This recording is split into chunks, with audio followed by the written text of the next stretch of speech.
కేంద్ర ప్రభుత్వానికి బీసీలంటే ఎందుకంత వివక్ష అని రాజ్యసభ సభ్యుడు ఆర్ కృష్ణయ్య ప్రశ్నించారు.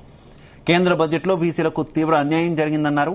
దేశంలో 80 కోట్ల మంది బీసీలు ఉంటే 2300 కోట్ల బడ్జెట్ కేటాయించారని విమర్శించారు. హైదరాబాద్ కాచిగూడలో జాతీయ యువజన సంఘం అధ్యక్షుడు గవ్వల భరత్ కుమార్ అధ్యక్షతన 30 బీసీ సంఘాలతో నిర్వహించిన సమావేశంలో ఆర్ కృష్ణయ్య పాల్గొని మాట్లాడారు. దేశ ప్రధాని మోదీ బీసీ కావడం వల్ల బీసీలందరూ బీజేపీకి ఓట్లు వేశారని, కానీ బీజేపీ ప్రభుత్వం బీసీలకు ప్రత్యేకంగా ఒరగబెట్టిందేమీ లేదన్నారు ఆర్ కృష్ణయ్య. చాక్లెట్ బిస్కెట్ కూడా రావు. ఇదే నా దేశాభివృద్ధి, సబ్కా సాత్ సబ్కా వికాస్ అంటే ఇదేనా అని చెప్పి నేను బీజేపీ పార్టీని ప్రశ్నిస్తాను. బీజేపీ పార్టీ ఒక తులసివనం లాంటిది.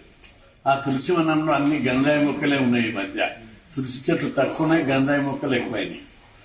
వాళ్ళు ప్రధానమంత్రిని ఒక బీసీని చేశారు, రాష్ట్రపతి ఒక ఎస్టీ మహిళని చేశారు.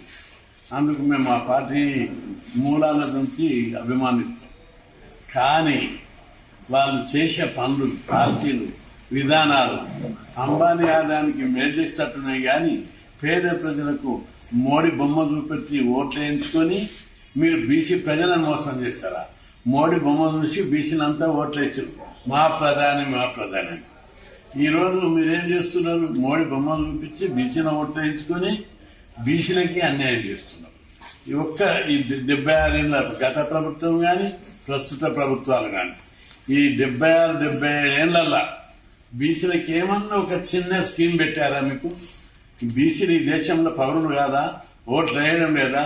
కష్టపడి దేశ సంపద సృష్టించడం లేదా? బీసీలు బిచ్చగాలనుకుంటున్నారా? మీరు ఏమనుకుంటున్నారని చెప్పి కేంద్ర ప్రభుత్వాన్ని హెచ్చరిస్తున్నా. కేంద్ర ప్రభుత్వము మొన్న 48 లక్షల కోట్ల బడ్జెట్ పాలన